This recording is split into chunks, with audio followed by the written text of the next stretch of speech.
Good morning. Hi guys, this is yours truly, Empress Jazzy Warmington, aka All That Chaz, aka Lupus Slayer.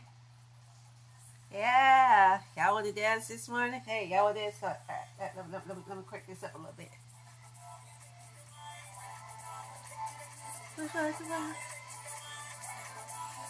Yeah, y'all know that about that, right? Y'all know that about.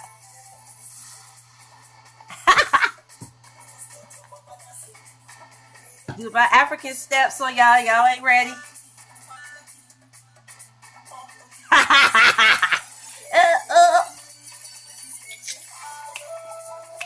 Uh-oh, y'all know that about snake. Reba.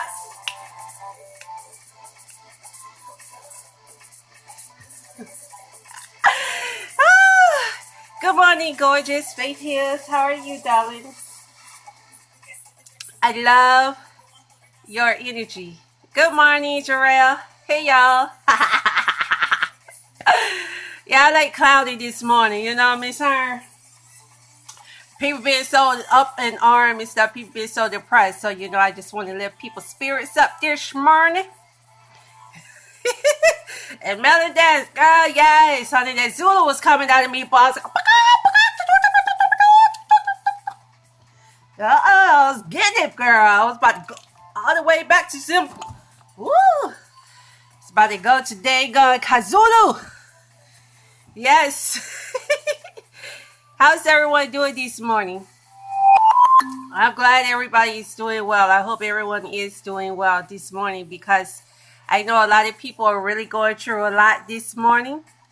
In not just this morning, but going through a lot in life right now.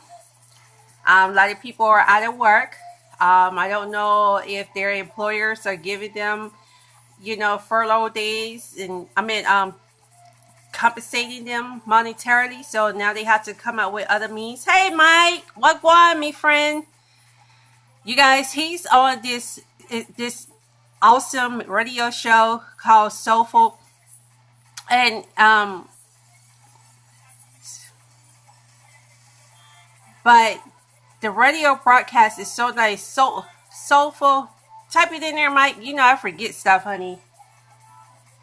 Dang, I hate ever since they gave that medicine, whatever they gave to me for my treatments and stuff, I can't remember nothing.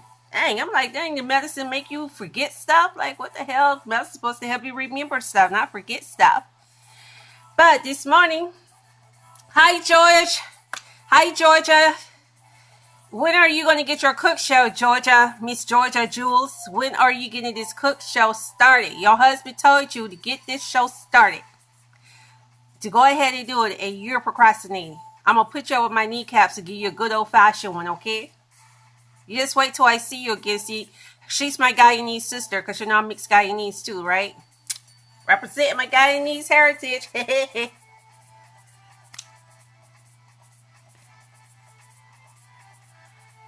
I'm ready to go, boy. I'm ready to go to the club, boy. Go to do some African soca. Woohoo! Yes. This is twins. These are my friends. There is Lagos, Africa. They're real artists. They're called Ivido David, I Voltage David, and I Voltage Daniels. They're twins. And they're like famous, like Cardi B is here. They're like that over there. So you guys probably want to look them up and stuff. But they have soulful discussions. That's right. Thank you, Mike. Soulful discussion. And Faith Hills Realty. She does some phenomenal spoken word. You all follow each other.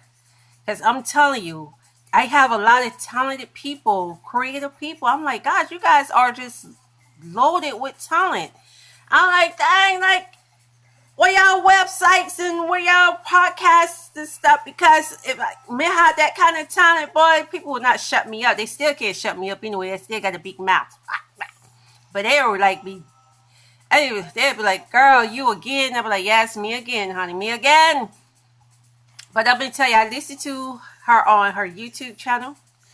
And it's like her voice is so soothing. Right here, y'all see with Faith Hill? Her voice is so soothing. And even not just her voice is soothing, but even what she's saying it's just, it penetrates you. Like, it makes you want to be a better person. It makes you want to launch and step out on faith and, pursue your goals and dreams. She's so captivating. Now, on Soulful Discussions, let me tell y'all about Soulful Discussion. The last time I was able to tune in, they had this phenomenal real estate. I don't know if she was a real estate agent or a broker, but she was giving some very imperative and good, awesome information about um, first time home buyers and the resources that are available. Thank you, Faith Hills. Mwah! Thank you. But she was, oh yeah, that's right. Yeah, put that. But the lady, she was giving some really phenomenal information. This is on Soulful Discussions Radio with Michael Johnson. And a lot of the information, even though I study real estate, I had forgot. I remembered I know about the first time home buyer programs, but I forgot that you can also incorporate. You can also get other resources as well. Like, just because you're approved for one program doesn't mean that you will automatically be excluded from other programs. So that means you might be able to get all the money you need for your closing costs, so you don't even have to worry about your closing costs. So that is something that you guys definitely want to do. Yes, we all need to network. There's so many talented people that I follow. I follow you guys. I actually watch. A lot of times I may not be able to be as physically active as I want, because again, I'm still going through, a lot of serious health battles. So sometimes I'm not able to interact like we want to, but I'm always listening and watching, and I try to catch up as much as I can and follow and show, as much support to everyone possible, because it's so many people. Of course, in one day, of course I can't show support to every single person in one day, but I do actually follow everybody who are friends on my friends page. If they have something going on and I see it, I actually try my very best to show them support, because I feel like this, I like to give what I want to receive. So if I say that I want to receive help, if I want to receive support from others, then I want to show them support as well. And again, because not just on this platform, I don't just have the Facebook platform, but I also have Twitter. I also have Instagram. I have outside sources. I have, sponsors, Deeper Entertainment. You guys definitely want to hook up with Deeper Entertainment. They have now become partners with Universal Music Group, and they're also one of my sponsors. And they do distribution with over 600 different companies worldwide. So follow Deeper Entertainment as well. So if you have stuff that you're trying to distribute out, like your music, spoken word for Faith Hills, you want to get it out to more vast audience, definitely look them up. Deeper Entertainment, they're good connection. But yeah, we definitely need to thank you. Because that, you know what, I hate when people are very selfish. They want support, but they don't ever want to give it. And we understand we can't give support to every single person every single time, every moment, but we can still show support to each other. It doesn't hurt. And a lot of times to support people, it doesn't cost anything. All it is a like. Or yes, Deeper Entertainment, Faith. Yeah, they're one of our sponsors. They've been with us, rocking with me for, oh my gosh, since I started. You too, yep, you've been rocking with me since the beginning. Michael Johnson has been rocking with me since the beginning. As a matter of fact, Michael Johnson,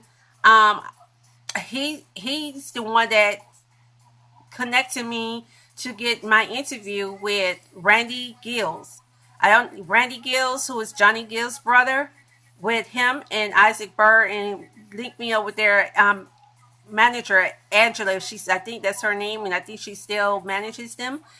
But yeah, he's the one who hooked me up with that. Not only that, but he also allowed me to come to a spot that he was at here in Decatur, an eatery that he ran, and I did an interview with the amazing Lamont Farrell, who is a sitcom writer. He written sitcoms for like Girlfriend, Moesha, The Office, and so it's just like people like that. You just and when I became real sick, and I literally just, it wasn't even planned. I literally just disappeared. But I was telling people ahead of time, like I was doing posts. If people go back and they look at my previous posts, um, they will see, like, how you go to photos and stuff. You can see where I did videos and I did previous posts where I was letting everybody know, look, I'm getting sick. Look, I don't know what's going on. When I really didn't know what I was up against. I did not realize that I was going to be fighting this fight for as long as me have been fighting it. I really did not. I really thought for certain that this was going to be okay, to give me some meds, and I'd be all right. No, it was nothing like that. It was nothing like that. No, thank you, Mike. Thank you, because I'm gonna tell you, it was really hard. It was embarrassed. I was embarrassed. And my mom, she was like, why are you embarrassed because you're sick? She said, people trying to make you feel embarrassed for becoming sick, and you had to tend to your health instead of tending to them and what they wanted, even if it isn't your business ventures, then they're the one that has the problem. You don't feel bad for being sick. That's not your fault. You got sick, like it escalated once you was in a car accident. You got worse. So that's not your fault. Don't feel guilty for that, because I was embarrassed. I was feeling guilty. I was feeling shame. And I went into depression because I felt like I let so many people down, because I had so many people pulling and rooting for me, and that was depending on me. And so when that happened, I did feel like I let a lot of people down. Even though I knew it was not something that I had control over, I still felt like I let a lot of people down. So I had to so I had to get this out. It was meant for me to say all of this, obviously. And I really do appreciate you all for tuning in. Who I'm listening to, but I'm going to turn this down, and I'm going to go and I'm going to talk to the stupid things, people who come out with dumb excuses, or, stupidity just never sleep. And then I don't like when people just blame. Yeah. Boy, Mike, I tell you, you've been there to be do you remember at the party for Rico Wade that you and Big Kev and everybody did for at Club Karma? I remember I was dancing, and I don't what I was dancing like that. I was freeing myself mentally, because I had gotten news that that I was going to have to get chemo. My mind, I was trying to live my best life at that moment, because I was I was going through a lot in my health. But I was playing, I was faking it till I was faking it big time. Nobody had a clue that I was as sick as I was because of the way I was acting. But I'm going to tell you, when I reached home that night, all of that stuff came. I mean, everything. It's like I felt every bit of it. But I did not even care. You know why? Because I did something that I needed to do. I just needed to live for a moment. I just needed to breathe, and I needed to live, because I knew that I was going to be hospitalized off and on for at least a year. I knew that much, but I didn't realize what I was up against. I did not understand the capacity of the illness that I had. I didn't understand how deadly and how aggressive these chronic illnesses and diseases, excuse me, that occurred was going to be on my body and on my psyche, on my cognitive abilities either. I did not know that it was going to make me have memory losses, and I didn't know I was going to not be able to recognize people and have confusion and have all of these things. I didn't know that. So I was not prepared. My doctors was telling me though. They were telling me, but I wasn't accepting it. I was just like, whatever, I got this. God will raise me from the dead. Whatever, I ain't stunned that. I wasn't even thinking about that. I was like, whatever, I ain't stunned about that. I died a couple times before, whatever. God will raise me from the dead and stuff. I mean, tag on the toe and everything. So I really wasn't even thinking about none of that. I was like, whatever. But, man, boy, I was not prepared. But now, I know what to expect. I know how it works. I know what happens, So I know now I have to really pace myself. I have to be careful. I have to take it easy. I can't just go hog wild just because I feel like it is stuff. But I'm up and I'm grateful. Thank you, love. Yes. I'm up. I wasn't even able to sit up in a chair. That's how bad I was. I was so sick and so weak. My body was just limp. I couldn't even sit up in a chair. I meant to move that crutch, but I have two of them.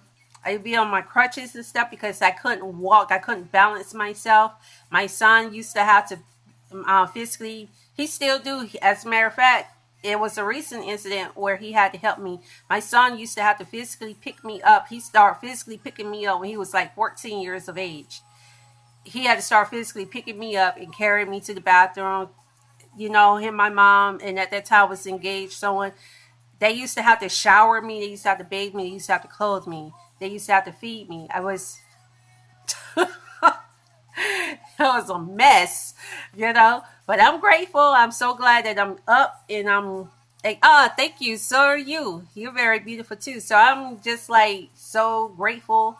That's why anytime I have energy or I have strength, I just go crazy. Like I'd be like a wild bull just finally released this time. I'd be like, oh, all this land, all this open space. Let me get that. So it's just like, I don't know how to act. And my son gives me a pep talk. He be like, Mom, we go out in public. We go to the store. Don't you start showing up. Behave. He give me pep talks. He tell me to behave myself.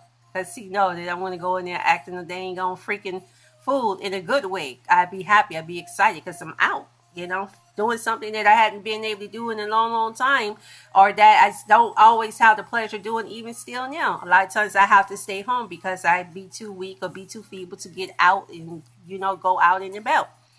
So I'm just so glad that I'm up and I'm able to even come and do this video live, So, hey. Yes, very blessed. I count my blessings every single day. And I'm so modest. And it humbled me even more. I thought I was humble. But boy, I'm telling you, go through stuff, you find out that you still have a lot more humbling to do. And God knows, I didn't realize that I needed a lot more humbling. But boy, he taught me. So I went through that. And I'm just grateful that it didn't take me out. Because I know a lot of people in the support group that I started in this support group 2 years ago, and just since December of last year, and I'm not exaggerating. Actually, what I did is pictures. I share it in my Lupus Slayer Facebook page, and also on my Lupus Slayer Instagram. I have pictures where there are people who are younger than me, battling the same chronic illnesses and diseases as me, and they died.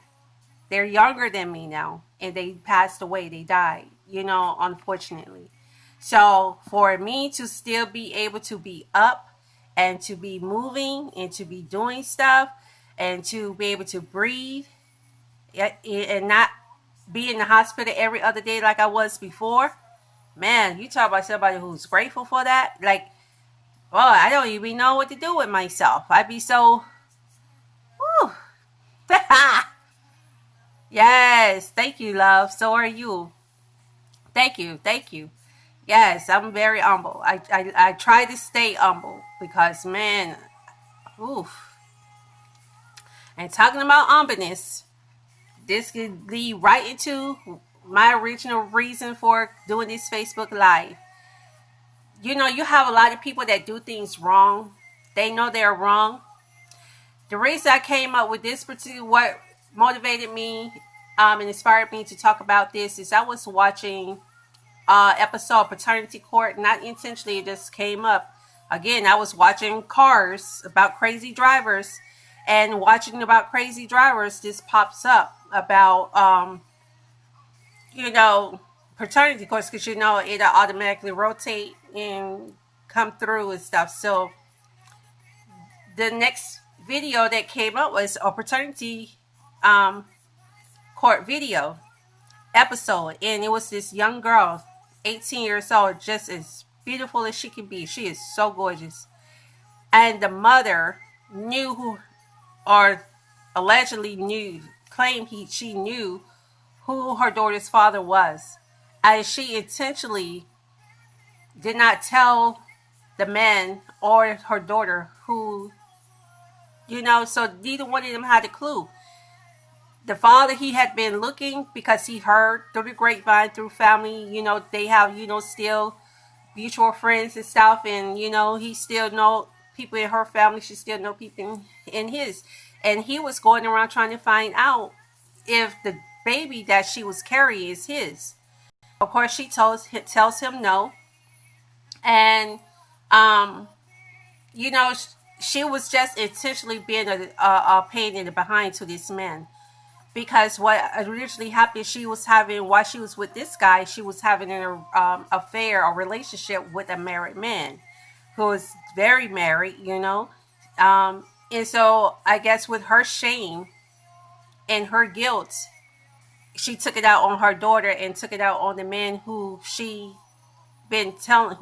has claimed, has told other people is the daughter, is the father of her daughter. But then when the daughter started inquiring, when she got old enough, she started inquiring because she's playing sports, she has prom, she want her father to be there. The lady, the mother was like lying, telling the daughter, no, your dad is, he's not your dad. I don't know why they telling you this, he's not your dad, blah blah blah. Like, she wouldn't let her daughter know, so the daughter can at least try to have a relationship with her dad. And he was trying to find out as well, but he didn't know her name. So what ended up happening is the daughter, I think some kind of way she found out the man's name that is supposedly be her dad. So she went on Facebook, and he had actually he's not a social media junkie, or he's not fluent on social media, but he created a Facebook account just for her to reach out to him, or somebody to reach out to him to let him know, because he said for some reason he just felt like maybe that is his daughter, because he was in a relationship with her, with the daughter's mom for a long time. And long story short, they did the paternity test, came to find out the guy was not her dad after all. After all of this hurt, after all of this, all of the lies that the mom did, all of the deceitfulness that the mom did, the man turned out not being her daughter's father anyway. So it's like now this little girl is hurt even more, because now she's just feeling completely lost. And the mother, she's just sitting up there looking like she really didn't this lady did not shed one single tear.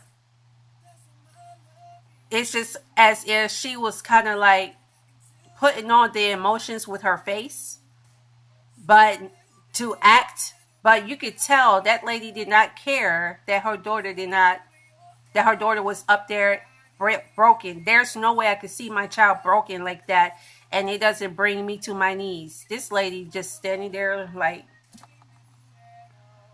and I just don't understand why people would do that. And then the lady tried to make it seem like it was the guy. It wasn't him. He had been looking for his daughter, and she wouldn't even allow him to even have a relationship with the little girl or anything. Even if the other man, the married man, was the biological dad, the guy said that he wouldn't have cared, because if the girl did not have a dad in her life and she needed a dad, he was going to be there. He would have been more than glad to be there. And he told her, he said, well, from this day forward, you will be my daughter. And I would be your dad if you want a dad. I would be your dad.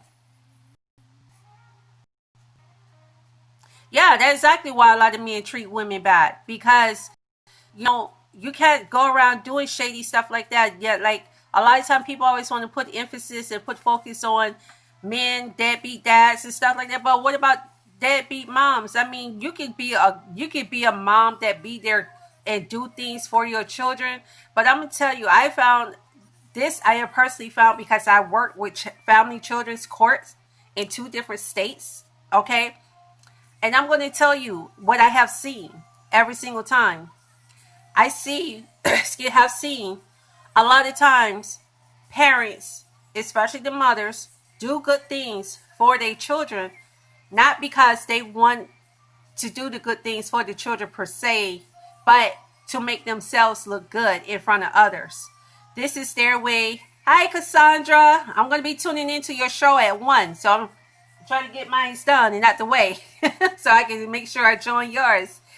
But yeah, you know, it's like I've seen where mothers would do things to make themselves look good, or parents do things to make themselves look good. So they know the best way to make themselves look good is to do good things for their children. So in front of everybody else, everything will look good. The grass will look green. The roses will smell beautifully. But behind closed doors, the roses are dead and the grass is burnt. But a lot of people don't see that. You got a lot of people that put on this air. I see it all the time. And I know we all probably have known. Yeah, it makes women look bad. It makes all women look bad. Even good women like us make us look bad and stuff because, got little heifers out here doing that crazy mess.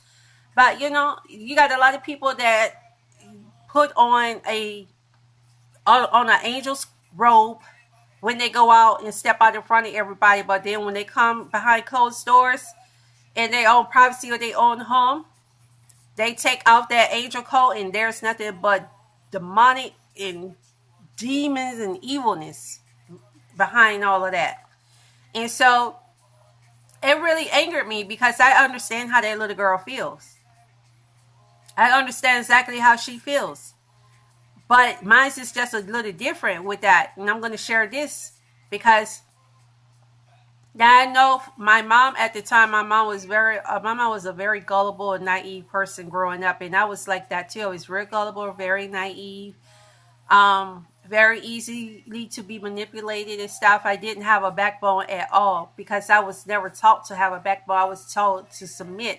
And when I did not submit, there was always consequences where I got beaten really bad. I got treated really bad. So for me, it was more psychological for me where, okay, if I did not give in to what somebody wanted, then I would get beat. Hi, my gorgeous lady. Hi. I love you, vegan princess. You are just so awesome.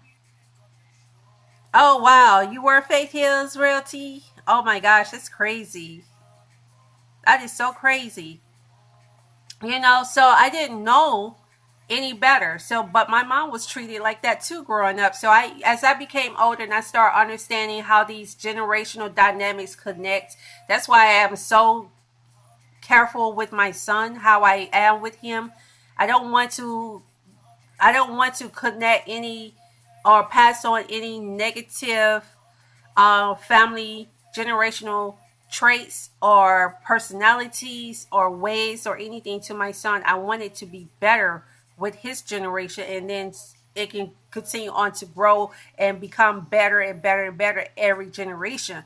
So I've been doing stuff to try to break that cycle because it happened to my mom, and so it didn't happen to me. But long story short, what ended up happening is my biological, the man that I knew as my dad, I discovered when I was like maybe 13 or 14 years old that he was not my biological dad at all. I found out that this man, and what was more hurting to me is that the man that I knew as my dad and thought was my biological dad, he died in front of me. Like he died. This man passed away. He had a heart attack and stroke in front of me. So I'm standing at his bedside and I'm watching this man die. I see him die in front of me. My mom and my sibling, we're watching him die in front of us. They put him on a life support because he couldn't breathe for himself. He was brain dead and everything. But they put him on the machine to hopefully, that he would eventually come back, but he was dead. He was gone. So I done been to this man's funeral. I done been crying, my heart broken. Even still to date, I still remember him clear as day. He's still my dad because he was the best dad. I mean, he was best. I really believe had he lived, if he wouldn't have died and he would have lived, I know a lot of things in my life would have transpired a lot differently because he was a protector and he really loved us. He really loved us and he took phenomenal care of us. But it's like once he died, and my mom had that empty hole, it's like things start taking advantage, people start taking advantage of her, so she was able to really quickly get manipulated and brainwashed by things and people. And that's when the dynamics of the household changed tremendously. My mom became a totally different person. I did not know who she was anymore. Her whole identity and everything changed. And so thanks, love. Yeah, he would have. I believe he would have. I really believe it, and I know that he would have made sure I didn't go through half of the stuff that I went through. He'd have been like, "No, not my baby. She's not going through that." Because he always called me his little baby. He's like, "No, my baby's not going through that. No, she's not." But my mom, she was brainwashed and she was manipulated and she was taken advantage of when she was at her most vulnerable and lowest point ever, grieving over the loss of her husband. And so, needless to say, I discovered who my real biological dad is. And the thing is, I would see this man every blue moon in the neighborhood. But, back then, you had people that was not even related to you. They'd be like, that's your cousin, that's your uncle, that's your auntie, that's your sister, that's your brother. Just because they know they're close to somebody else in the family, or, they're, or whatever, or close to the family. So they will call you, they will call other people your family members who were not even related to you. So I used to hear that this man was my biological dad and stuff, but I was like, whatever. Then several years went past. I never seen him, and I didn't see him in the neighborhood or anything. This is what really, I believe at that moment, I think my psyche changed, and I didn't realize how badly my psyche had changed. But I knew at that moment my psyche had changed because I turned to a totally different person after that. Like I went on a serious rebellious streak. I was being real reckless with my lifestyle. I didn't care. At that moment, I didn't even care anymore. Because I was already dealing with abuse and dealing with a lot of stuff as it was sexual abuse and stuff. I didn't care. At that moment, I just felt like there was nothing else that I could lose. I was like, this is the end. And so when this man was sitting at my late Nana house, bless her heart, he was on one end of the couch. I'm on the other end of the couch. This is how close proximity me and this man is. We're sitting on the exact same couch on opposite ends, though. He had no idea who me was. I had no idea who he was. So my Nana, she comes out the kitchen wiping her hand on her apron because she's always cooking something, and she can cook, boy, and bake. And she asked him, she said, do you see your baby? She said, you see girl? Your baby daughter? And he's looking around because there's a lot of girl cousins. We have tons of them. He had no clue. And she was like, that's her right there, sitting right there on the same couch. I remember I don't even remember if I said anything or what. I just remember I became so psychologically overwhelmed at that moment. I don't even know if I made an outburst or anything, but I do remember just having these rush of different emotions and feelings. And I was angry. I mean, like I was so angry. I really believe if I had a gun, I probably would have shot somebody. As I was enraged, and I just took off out the door. I just gone. I was just angry. And what angered me the most is that because at that moment, at that time, my family, they've been so desensitized to things like this and not thinking anything of it. They were looking at me like I was in the wrong. I was getting scorned. I was looking at as the bad person more so than my biological dad. And I'm like, no. I'm like, how are you guys going to blame me and get upset at me for being angry and being hurt and being upset when I'm being told this kind of news? I don't care. This man is my biological dad. I didn't know that. I was never told this. This stuff was kept in the dark to me. I didn't know what was going on. So why are now you want me to just embrace a total stranger because he's a complete stranger to me? I don't know this man. I don't know anything about him. I just know that I see him in the neighborhood and community from time to time. Nobody never sat down and explained anything to me. So now that I'm upset and y'all want to get upset at me and say that I'm wrong, but they didn't care to understand how that affected me.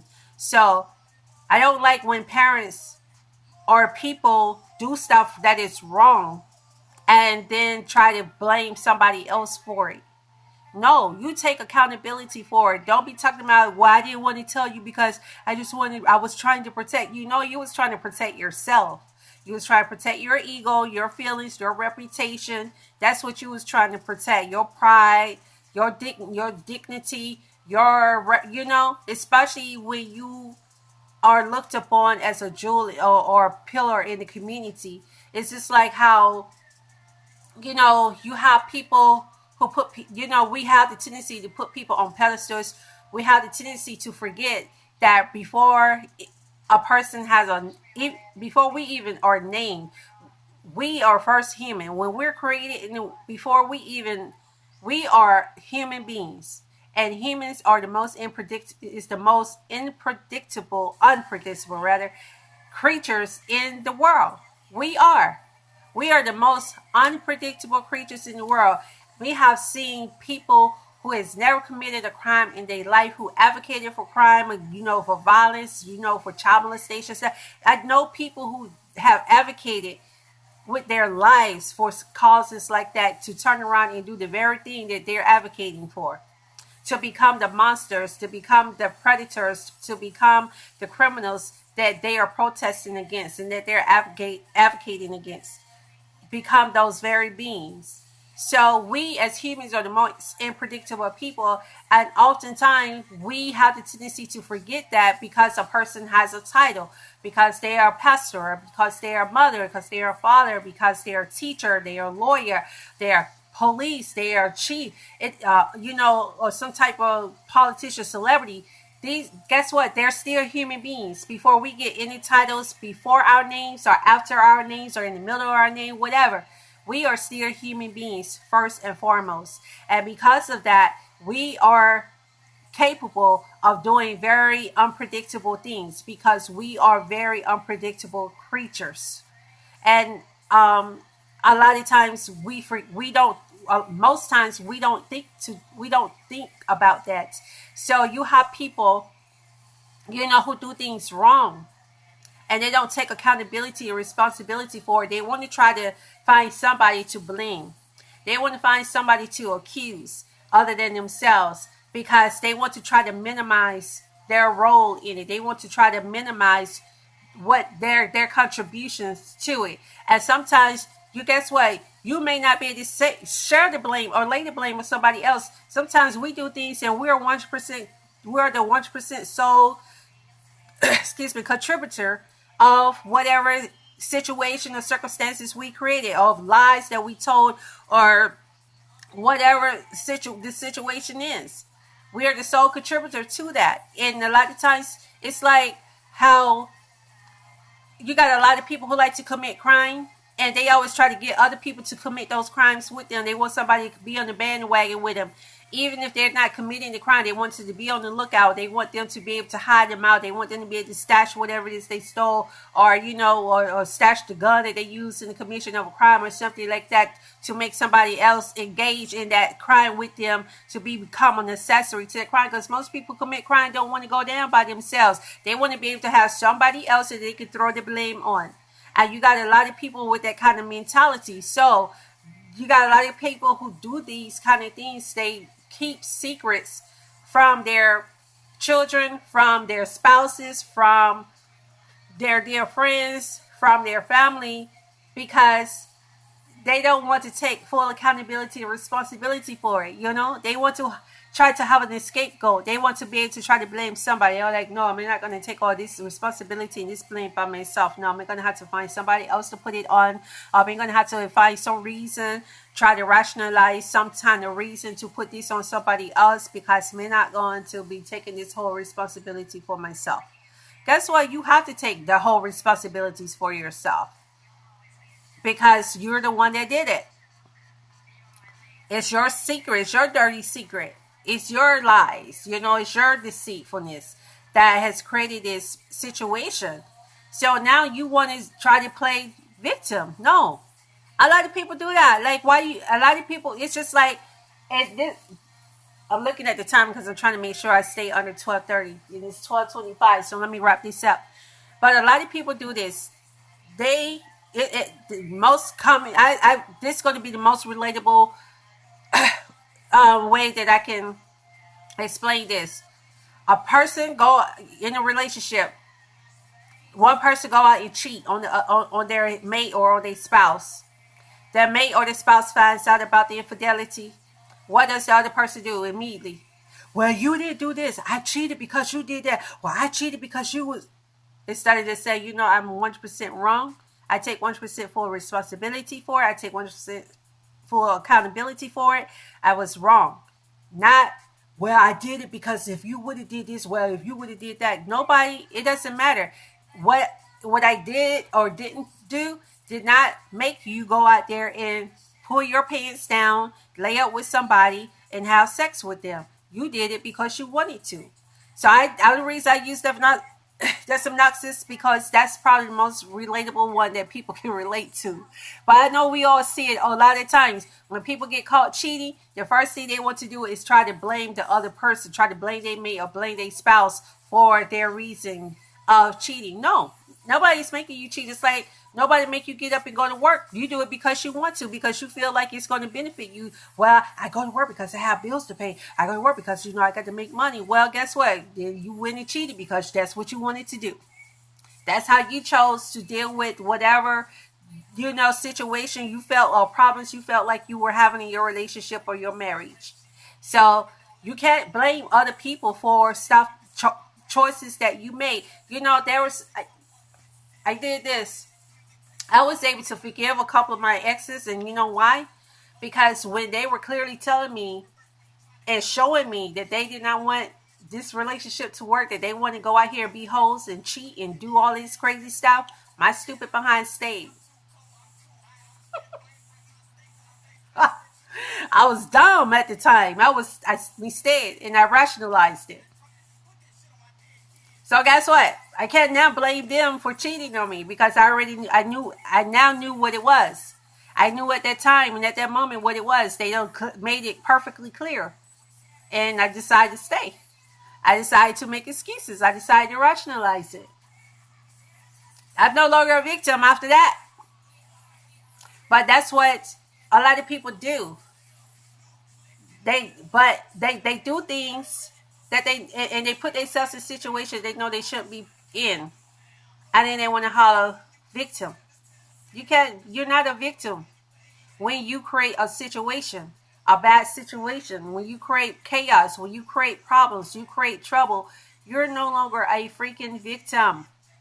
Stop trying to make yourself a victim. Stop trying to have a woe is me pity party. Stop trying to make yourself look like you are being that you are being betrayed, or that you're being looked at as this bad person, or that you're not, that you haven't committed this offense or committed, this violation. Yes, you have.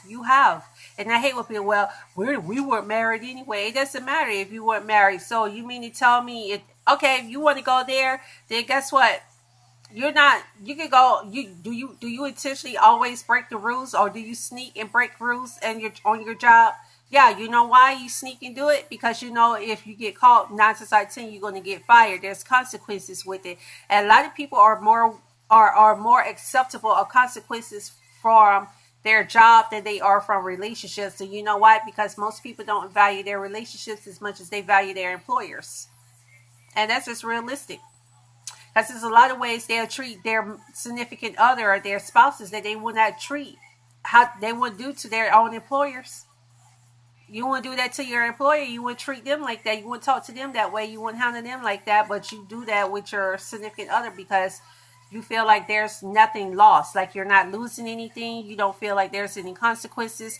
You don't feel like there's no value in it, because you can just be like, okay, move on to somebody else. Well, you can just move on to another job too.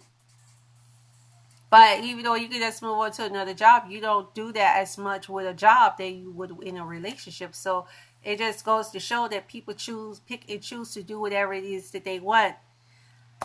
Hi, my sister. How are you, my love? Oh my gosh. So good to see you. But a lot of times people, they don't value each other, and so that's why they feel so comfortable doing things that they know is wrong. And you don't keep secrets from people because you're trying to protect them. You do it because you're being selfish, and you're trying to find a scapegoat. You're trying to find a way to avoid facing yourself. We can face everybody else. It's easy to face anybody else, but it's so hard to face ourselves. We are the hardest person to face. It's the hardest thing for us to do, is to look ourselves in the mirror and see realities about ourselves that are distasteful, that are bad. It's hard to see our character flaws. It's hard to see our imperfections. It's hard to not just see them, but to accept them. And you can't heal, and you can't grow, and you can't change when you won't accept and acknowledge something. You don't have to live it. You don't have to become whatever it is those negative, characteristics are, and you don't have to allow those characteristics to dominate you, because we all have good and bad in us, And I hate when people be like, "Oh, I'm never capable. I'm not capable of killing. Oh, a person isn't capable of killing." Let somebody try to kill you, and you'll find out real quick if you're able to kill or not. If your children, your pets or whatever, you value is at stake, and someone is trying to harm it, kill it, destroy it, you'll find yourself being able to do stuff that you say you would never be able to do, or people say that you're never capable of doing. That is, not necessarily a good thing, but it's something that you had to do to protect yourself. It was something you had to do to protect your loved one. So we are all capable of good and bad. But we have a choice to choose what part of us we want to allow to dominate. Do we want to allow the good things, the good characteristics to dominate us? Do we want to allow the negative characteristics about us to dominate? It's a complete choice. So when parents and friends and family keep secrets, that's just real dirty. And I would even say this with employers. I hate when employers do dirty stuff, like they know that they're going to terminate you, and they don't really have a valid reason to do it, other than the fact that they realize that they're not going to be able to treat you any kind of way and handle you any kind of way. Most employers, in spite of them doing that little false advertisement in their little job description, when you apply for a job, they be like, "Oh, we want somebody who's strong, who's independent, somebody who can think outside the box," and all of this. They give you this real good line, right? But when you're like that, they can't handle it. They get upset because they forget that you're not going, that with you being that way, you're going to also have a backbone to stand up to them when they do you wrong, and they're not going to like that. I've been through that. So, and I know all of us, probably anybody who has had a job probably have experienced that, where you had employers who do not like the fact that you're strong-minded, and that you will not allow them to take advantage of you and mistreat you. So they find ways to get rid of you, and they know they'll be getting rid of you. But what they do is they'll try to get you to train somebody else to do what you're doing, so that they wouldn't have to train them themselves. And guess what? Every job I've been on, and they've asked me to train someone, and I'm like, that's not my job title. I'm not a manager. I'm not a supervisor. If I'm not in that department to do that. I'm sorry, my rabbit. Let me get my co-host up here. It's my co-host, Mystic. Hi. Hey, poo-poo.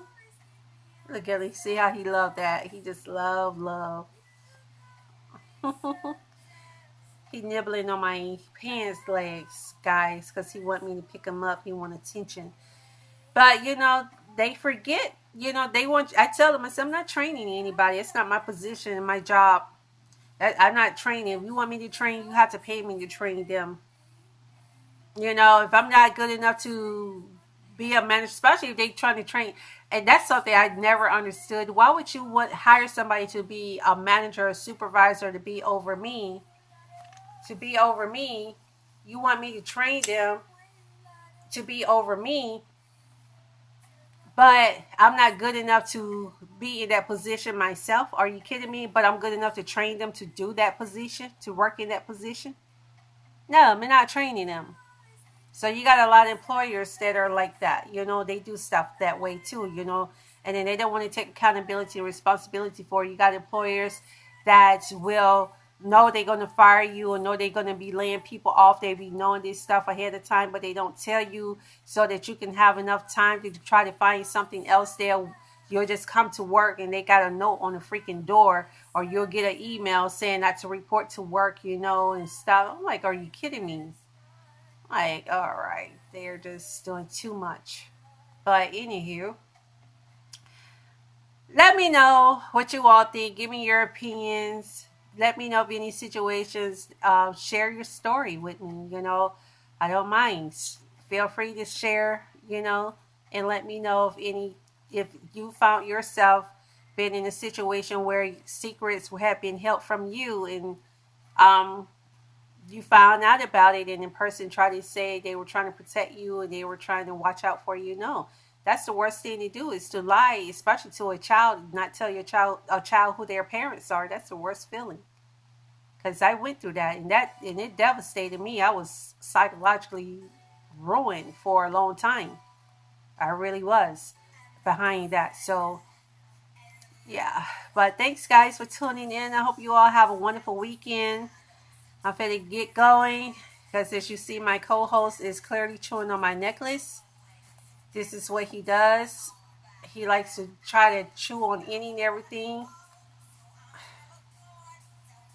that's on my body, like my clothes and everything. So you all have a great day, good weekend, and we'll be in touch later. Make sure. Oh, and also I'm getting ready to go on to the Callaway radio broadcast. You guys tune in. She had this game thing that we did yesterday, last night. It was so fun. So you guys tune in, because that's what I'm going to get ready to do now. Once I hang up, disconnect from here, hang up. I'm going to be going to her network and I'm going to be tuning in to her live. All right. So you all have a great day. Thanks everybody who watched. Thank you so much for your support, for your love. And you all just stay strong, be blessed, and don't be keeping damn secrets. Get you. God bless, all love, peace. Oh, yeah, I got to do this. So I think